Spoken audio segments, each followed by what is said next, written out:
అమరావతి ఓఆర్ఆర్కి సంబంధించిన నిర్మాణంలో ఒక కీలక అడుగు అయితే పడింది. ప్రస్తుతం 121 గ్రామాల మీదుగా ఓఆర్ఆర్ వెళ్ళబోతున్న నేపథ్యంలో ఎన్హెచ్ఏఐ నుంచి వెళ్ళిన ఓఆర్ఆర్ అలైన్మెంట్లో స్వల్ప మార్పులతో కూడిన ఒక ప్రతిపాదనను, అలాగే 2 లింక్ రోడ్ల అలైన్మెంట్లకు సంబంధించిన ప్రతిపాదనలు రాష్ట్ర ప్రభుత్వం ఆమోదం తెలిపాక వాటి కేంద్ర రవాణా జాతీయ రహదారుల మంత్రిత్వ శాఖకు పంపిస్తారు.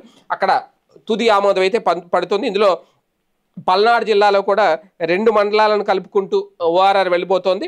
అమరావతి మండలంలో లింగాపురం, ధరణికోట, దిడుగు, నెమలకల్లు, అలాగే పెదకూరపాడు మండలం చూసుకుంటే ముస్సాపురం, పాటిబండ్ల, జలాలపురం, ఖమ్మంపాడు, తాళ్ళూరు, లింగంకుంట్ల, కాశీపాడు గ్రామాలను అయితే కలుపుకుంటూ వెళ్తుంది. ఓవరాల్గా ఇప్పటికే దీనికి సంబంధించిన ప్రణాళిక అంతా సిద్ధం చేసుకున్నారు. ఇప్పటికే ఏ గ్రామాల్లో ఎంతెంత స్థలం కేటాయించారు, దీనికి రైతులకు సంబంధించి ఎంత భూసేకరణ, ఓఆర్ఆర్ భూసేకరణకు సర్వే నెంబర్ల వారీగా నోటిఫికేషన్ కూడా జారీ చేస్తారు.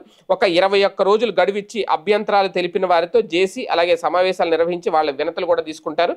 వాటిని జేసీ ఎన్హెచ్ఏ స్థాయిలో పరిష్కరిస్తారు. అదే సమయంలో క్షేత్రస్థాయిలో జాయింట్ మెజర్మెంట్ సర్వే చేసి పెగ్ మార్కింగ్ కూడా చేస్తారు. వీళ్ళందరికీ నోటిఫికేషన్ ఇచ్చిన తర్వాత అక్కడ పరిహారం కూడా చెల్లించిన తర్వాత ఇమీడియట్గా దానికి సంబంధించి డిపిఆర్ అంతా కంప్లీట్ అయిన తర్వాత శరవేగంగానే రింగ్ రోడ్ నిర్మాణం పూర్తి చేయాలని అయితే మాత్రం ప్రభుత్వం ఆలోచిస్తోంది.